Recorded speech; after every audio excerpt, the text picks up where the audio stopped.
Heure. Mardi 26 juillet, déjà. Il est 7 heures. Je comprends qu'on n'oublie pas, mais tous les ans, il faudrait peut-être espacer un peu pour que les gens puissent un peu oublier que là, on peut pas. Tous les ans, on sait très bien qu'il va y avoir ça, quoi. À la une de l'actualité ce matin, passer à autre chose ne veut pas dire oublier la lente et difficile reconstruction des habitants de Saint-Étienne-du-Rouvray près de Rouen. 6 ans après l'assassinat du père Hamel, la commune reste marquée par le drame alors qu'une marche silencieuse et une messe du souvenir sont prévues aujourd'hui. En Gironde, les feux sont désormais fixés sur tous les fronts. Les habitants rentrent chez eux et ne reconnaissent plus leur environnement. Totalement défiguré. Reportage à la Teste de Bûche. Dans ce journal également, la situation des urgences. On fera le point sur le plan de sauvetage mis en place depuis le 1er juillet dernier pour éviter les fermetures de services en plein été. Ouvrons grand les Jeux, c'est le nouveau slogan de Paris 2024. Il s'affiche partout, c'est promis, les JO ne coûteront pas cher aux spectateurs. 1 million de billets à 24 € seront mis en vente dans la prochaine demi-heure sur Europe 1. 7h13 à lire dans la presse ce matin. 7h16, retour sur Actu, aujourd'hui l'affaire Omar Haddad. Et puis à 7h22, les compétitions de l'été avec un zoom ce matin sur le Tour de France féminin. Et c'est Christophe Lamarque qui vous présente le journal de 7h. Bonjour Christophe. Bonjour Thierry, bonjour à tous. Tournez la page, mais ne pas oublier, Saint-Étienne-du-Rouvray s'apprête à rendre hommage au père Hamel. Il y a 6 ans, jour pour jour, le prêtre était assassiné en pleine messe par 2 terroristes islamistes abattus lors de l'intervention des policiers. Une marche silencieuse s'élancera dans 1h30. Elle sera suivie d'une messe. Ce jour du 26 juillet 2016 reste profondément gravé dans la mémoire des habitants de la commune. Beaucoup expriment le même souhait: pouvoir passer à autre chose. Reportage de notre envoyée spéciale Clotilde Dumay. Maria se souvient encore de chaque détail. On a entendu les tirs de balles, on a tout vu, quoi. Le périmètre de sécurité, le gilet pare-balles prêté par les policiers, les journalistes sur place. Tous les 26 juillet, les mêmes images reviennent en tête. Je comprends qu'on n'oublie pas, mais tous les ans, il faudrait peut-être espacer un peu pour que les gens puissent un peu oublier que là, on peut pas. Tous les ans, on sait très bien qu'il va y avoir ça, quoi. Passer à autre chose, c'est aussi ce que souhaiterait Eric. Dans le passé, le père Hamel avait célébré son mariage. Il était près de l'église lors de l'attentat. Alors 6 ans après, il en parle encore avec les larmes aux yeux. On a tous été choqués. On va avancer avec ça. C'est catastrophique, mais bon, le père Hamel est parti, quoi. Arrivé au sein de la paroisse l'an dernier, le père Jacques Simon veut justement aider les fidèles à avancer après le drame. Au début de l'année, le procès de 4 proches des terroristes abattus a d'ailleurs été un tournant. Ce procès a fait ressurgir beaucoup de douleurs, de souffrances. Et en même temps, il y a eu un témoignage fort d'amour, de fraternité. Désormais, la paroisse veut se concentrer sur l'accueil des pèlerins qui viennent à Saint-Étienne-du-Rouvray. Une souscription est lancée à partir d'aujourd'hui pour rénover des bâtiments paroissiaux. À Saint-Étienne-du-Rouvray, Clotilde Dumay pour Europe 1. Et puis notez qu'on sera en direct dans le journal de 8h depuis Saint-Étienne-du-Rouvray. Direction à présent la Gironde. Les 2 incendies sont désormais fixés. Les habitants de la région peuvent rentrer chez eux. Remettre la clé dans la serrure, mais avant cela, il y a un constat. Les dégâts sont colossaux. Si très peu de maisons ont été touchées, les alentours offrent un spectacle de désolation. À la Teste de Bûche, le quotidien reprend ses droits dans un décor défiguré qui rappelle l'ampleur de la catastrophe. Reportage de notre correspondant Stéphane Place. Le feu est fixé, mais aujourd'hui, s'ils ont pu enfin rentrer chez eux, c'est le cas de Chloé qui habite Cazaux. Les habitants du bassin d'Arcachon conservent une boule dans l'estomac. Leur écrin magique est balafré, couturé. Les flammes ont dévoré 7000 hectares de forêt et des souvenirs d'enfance. Ma fille, elle a 5 ans.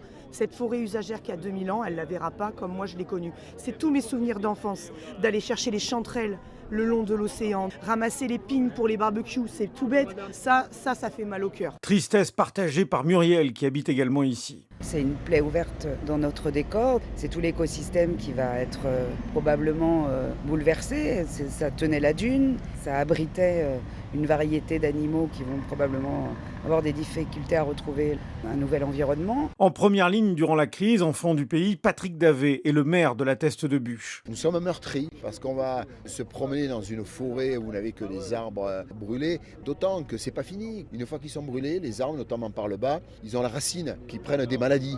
Et ces maladies sont transmissibles par la racine. Donc on va devoir en plus abattre des arbres. Et tous ici saluent l'extraordinaire travail des pompiers, mais disent aussi qu'il va falloir revoir les règles d'entretien de la forêt d'où est parti le feu. La teste de bûche, Stéphane Place, Europe 1. Les incendies aussi à l'étranger, aux États-Unis, la Californie tente de ralentir un feu qui se propage à très grande vitesse dans les environs du parc national de Yosemite. Près de 7000 hectares détruits, 2500 pompiers sont mobilisés. Europe 1, 7h05. Gérald Darmanin au cœur de la polémique dans l'affaire des policiers agressés à Lyon. Le suspect dont il a réclamé l'expulsion n'était pas le bon. Le ministre reste pourtant droit dans ses bottes. Cet étranger en situation irrégulière n'est pas responsable de l'agression. Ça, c'est l'enquête du parquet de Lyon qui le dit. Mais le ministre de l'Intérieur maintient sa position. Sur le plan administratif, il n'est pas en règle. Il doit donc quitter le territoire. Gérald Darmanin persiste et signe donc. Une question, Louis Dragnel. Pourquoi ? Alors, il y a d'abord le fond du sujet. Le bilan du premier quinquennat d'Emmanuel Macron en matière migratoire n'est pas bon. Chaque année, l'équivalent de la population de la ville de Bordeaux reçoit un premier titre de séjour et un chiffre. En 2019, 122 800 obligations de quitter le territoire français, c'est-à-dire des expulsions, ont été décidées par la justice à l'encontre de clandestins.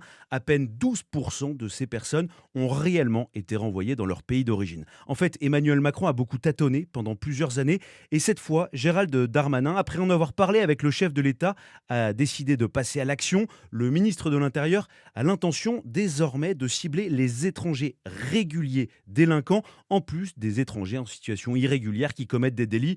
Pour Gérald Darmanin, tous doivent quitter le territoire français. Ensuite, évidemment, le sujet est très politique. Depuis les élections législatives, l'arrivée de 89 députés du Rassemblement national, Emmanuel Macron a compris que sur les sujets migratoires, les mots ne suffisent plus. Il faut désormais des actes et des résultats. Louis Dragnel, chef du service politique d'Europe 1. À l'Assemblée, le débat sur le projet de loi de finances rectificative suspendu après une séance encore agitée, reprise prévue cet après-midi. Le Parlement devrait par ailleurs adopter définitivement le projet de loi sanitaire. Un texte largement réécrit par les sénateurs de droite, fin du pass sanitaire et de toutes les mesures d'exception contre le Covid le 1er août comme prévu. Le gouvernement pourra quand même rendre les tests obligatoires aux frontières si la situation l'exige. Le ministre de la Santé, François Braun, lui, s'exprimera ce soir devant les parlementaires. Audition devant la Commission des affaires sociales sur la situation des urgences à l'hôpital. Il sera question des 41 mesures flash adoptées depuis le 1er juillet. Un objectif, éviter la fermeture des services en plein été. Concrètement, Louise Salé, où en est ce plan de sauvetage ?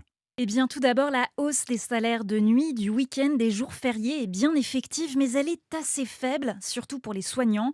Ça représente à peine 1 € en plus de l'heure. Tous les professionnels de santé le répètent, il faut qu'une réflexion d'ampleur soit engagée pour augmenter cette rémunération du personnel des urgences. Ensuite, l'autre mesure fondamentale de cette mission flash, c'est le bonus de 15 €. Il est accordé aux médecins généralistes qui acceptent de soigner une personne hors de leur patientèle, mais il est en fait très rarement appliqué parce qu'il est difficile de prouver qu'un patient a bien été renvoyé par le SAMU vers un médecin.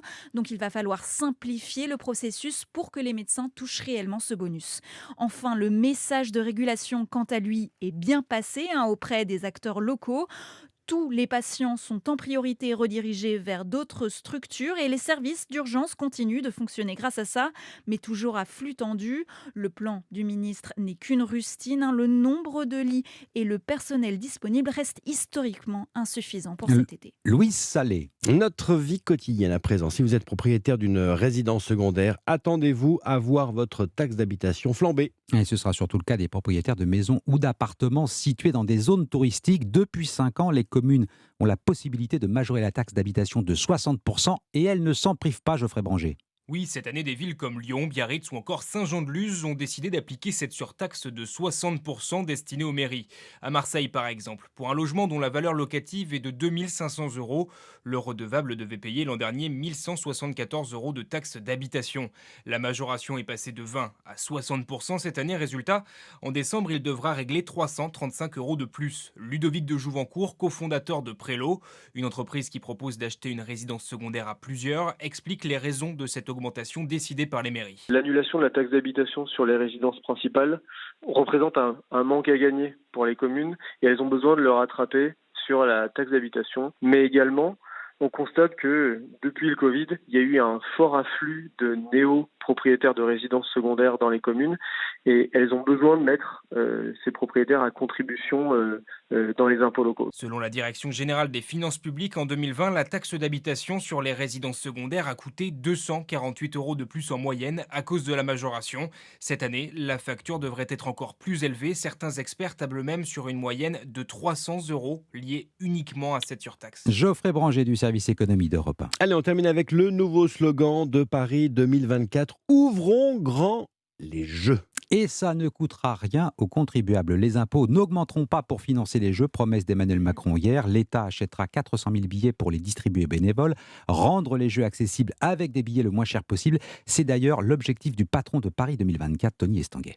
50% des billets olympiques à moins de 50 €, 50% des billets paralympiques à moins de 25 € et seulement 8% des billets à plus de 200 €. Donc c'est vraiment l'ambition d'avoir une billetterie accessible au plus grand nombre pour que les stades soient pleins et qu'on puisse aller vivre ces émotions et encourager les équipes de France. Tony Estanguet, président du comité d'organisation des JO de 2024, au micro de Cyril de la Morinerie. Et c'était le journal de Christophe Lamar. À tout à l'heure, Christophe. Allez, on part à la plage avec vous, Valérie Darmon. On va commencer quoi? Par la Méditerranée? Oui, avec ces conditions anticycloniques chaudes et peu ventées, la température de l'eau qui est anormalement élevée sur l'ouest du bassin, la température de surface atteint régulièrement les 27 à 30 degrés. C'est 6 degrés au-dessus de la normale.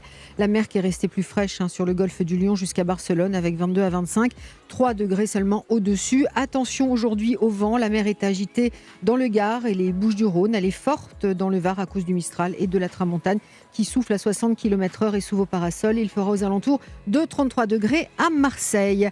Sur la Manche, température de l'eau et de l'air similaire. 21 à Étretat sur la plage et 21 dans l'eau de la côte d'Albâtre. 18 degrés en Cotentin et 18 également dans les Côtes d'Armor et sur le sable de Perros-Guirec. 21 degrés. Grand beau temps sur la façade atlantique. Un ciel à peine voilé entre l'Orient et La Rochelle et un océan peu agité entre 19 dans le Finistère Sud et 23 sur la côte basque. Merci Valérie. À suivre, notez 2 rendez-vous à 7h40, vous le savez.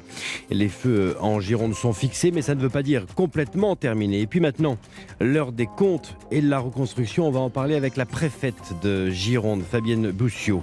Et puis 8h15, l'entretien politique, les Verts dans la NUPS, le pouvoir d'achat, les aides carburant, la sobriété énergétique. Je recevrai la députée Europe Écologie Les Verts NUPS, Sandrine Rousseau. Dans un instant, la revue de presse et retour sur Actu, plongé dans les archives Europe 1. A tout de suite.